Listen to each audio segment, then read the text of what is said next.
Baik, bismillahirrahmanirrahim. Assalamualaikum warahmatullahi wabarakatuh. Perkenalkan, kami di kelompok 2 yang beranggotakan Asyikir Ramadan, Haura Amalia, Edo Julianda, Muhammad Noval, dan Sandra Dewi akan mempresentasikan hasil diskusi kelompok kami yang mana pada kesempatan ini kami menjelaskan tentang change management.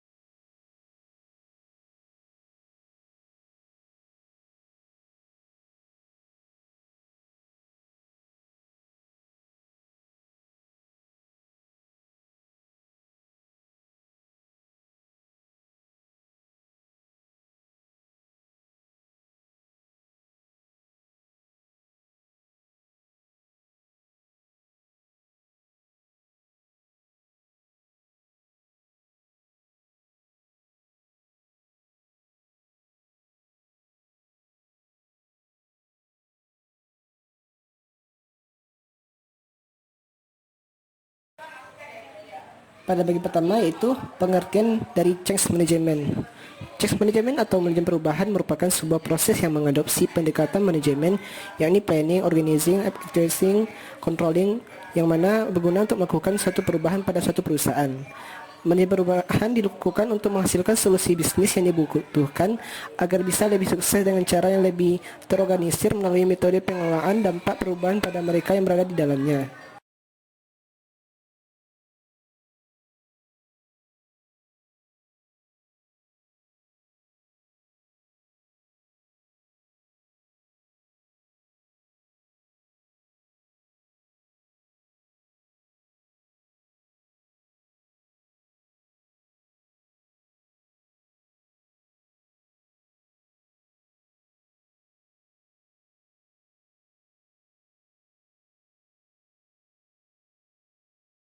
Selanjutnya ada beberapa definisi dari manajemen perubahan dari beberapa ahli, yaitu yang pertama menurut Kaufman dan Lutes pada tahun 2007 menjelaskan bahwasanya pendekatan yang terstruktur dan digunakan untuk membantu tim, individu ataupun organisasi untuk perubahan dari kondisi sekarang ke kondisi lebih baik. Selanjutnya menurut Neuheimer, manajemen perubahan merupakan suatu proses atau teknik dan alat yang digunakan untuk mengelola proses perubahan pada sisi individu untuk mencapai suatu hasil yang dibutuhkan dan untuk menerapkan perubahan secara lebih efektif dengan agen perubahan, sistem, dan tim yang lebih luas.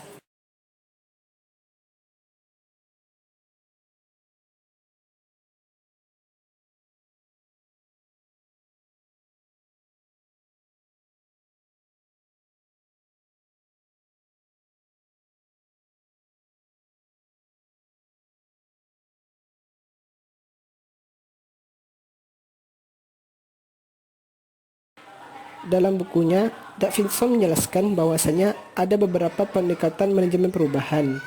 Perusahaan bisa memilih salah satu dari 4 pendekatan manajemen perubahan tersebut, yaitunya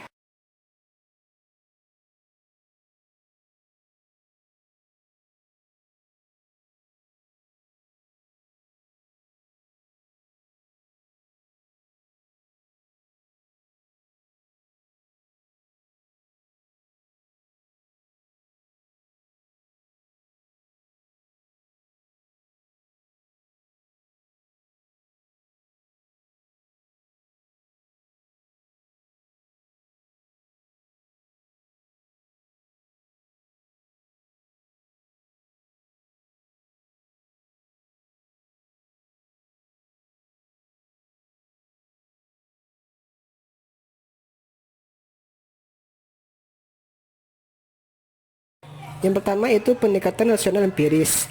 Pendekatan rasional empiris digunakan dengan dasar keyakinan bahwa perilaku orang mampu diprediksi dan mereka akan memberikan perhatian khusus atas kepentingannya sendiri. Dengan memahami perilaku tersebut, maka akan memberikan manajer perubahan pada suatu strategi yang berguna untuk melangkah.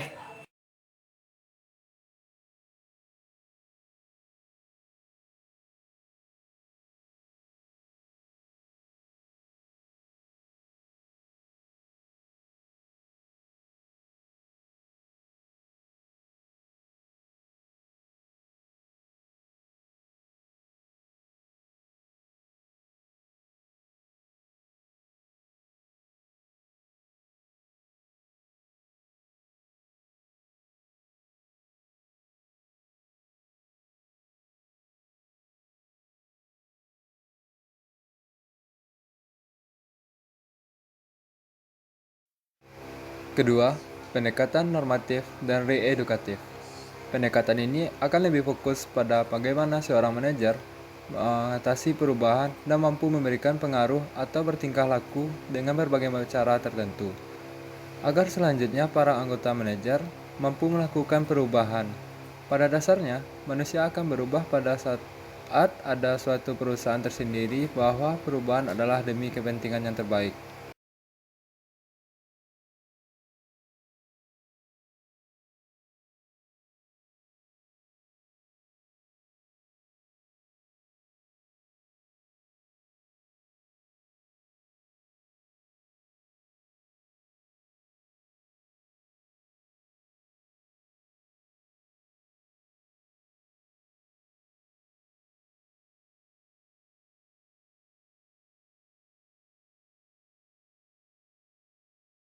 Yang kedua yaitu pendekatan kekuasaan koersif.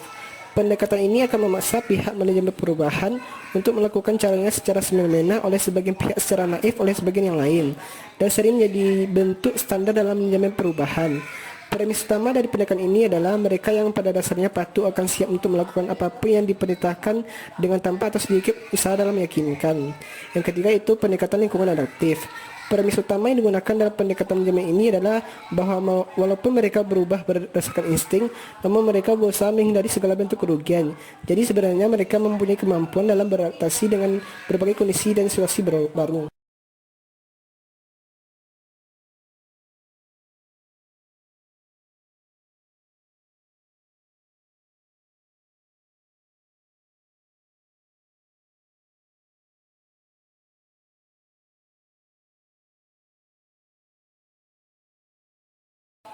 Selanjutnya, jenis-jenis manajemen perubahan.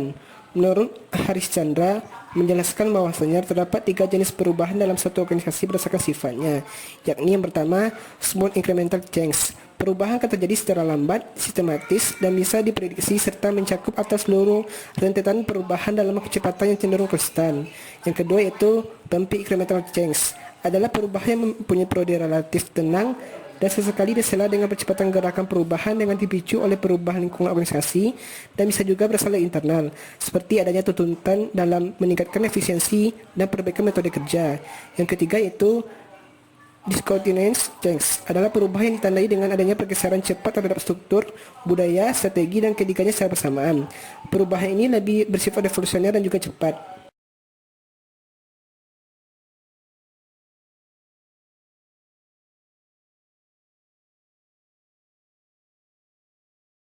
Selanjutnya, ada beberapa model change management yang umum dikenal adalah milik Kurt Lewin change model. Model ini dilakukan melalui 3 langkah. Yang pertama yaitu unfreezing, yang berarti norma, proses atau perilaku yang biasa dilakukan harus siap untuk mengalami perubahan. Pada langkah ini perlu dibangun kesadaran akan perlunya perubahan bagi organisasi dan manfaatnya untuk pemangku kepentingan secara jangka pendek maupun jangka panjang. Yang kedua, changing, bermakna bahwa perubahan sudah harus dilakukan atau diterapkan. Realitas perubahan tidak dapat ditolak lagi.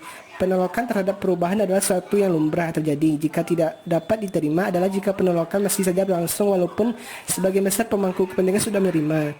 Yang ketiga yaitu rephrasing, merupakan tahapan akhir. Pada tahap ini perubahan sudah melekat, sudah sepenuhnya harus diterapkan, dan sudah menjadi bagian dari proses bisnis organisasi dan tatanan di budaya organisasi. Program punishment atau disinsentif harus secara konsekuen diterapkan dan dipastikan tidak ada satupun yang mencoba-coba kembali ke cara lama.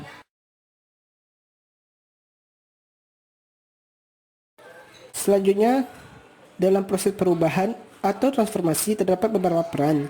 Yang pertama, agen perubahan atau change agents, yaitu individu-individu yang memiliki kemampuan sebagai pelapor dan motivator perubahan dalam organisasi.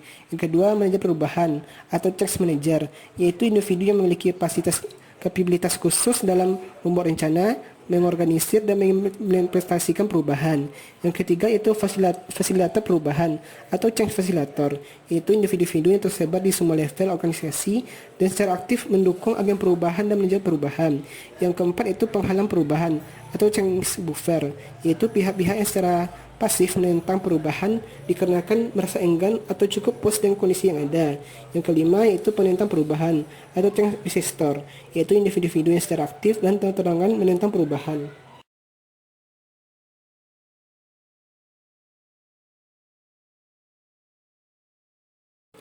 Kemudian kesimpulan yang dapat kita ambil dari manajemen perubahan atau management of change ini adalah sebuah upaya dan pendekatan yang dilakukan secara terstruktur dan sistematis yang dimanfaatkan guna membantu individu, tim ataupun organisasi dengan menerapkan sarana, sumber daya dan pengetahuan dalam merealisasikan perubahan dari kondisi sekarang menuju suatu kondisi yang lebih baik secara efisien dan efektif untuk memperkecil dampak dari proses perubahan itu. Pada hakikatnya, manajemen perubahan adalah sebuah proses yang mengadopsi pendekatan manajemen, yaitu planning, organizing, iterating, controlling guna melakukan suatu perubahan pada suatu perusahaan. Davidson dalam bukunya mengatakan bahwa terjadinya perbedaan budaya pada suatu organisasi akan mempengaruhi penyusunan rencana perubahan yang dilakukan secara tepat.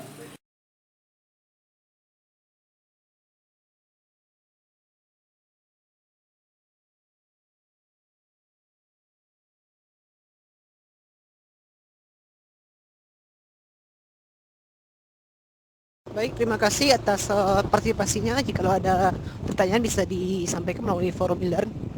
Kami akhiri dengan Assalamualaikum warahmatullahi wabarakatuh.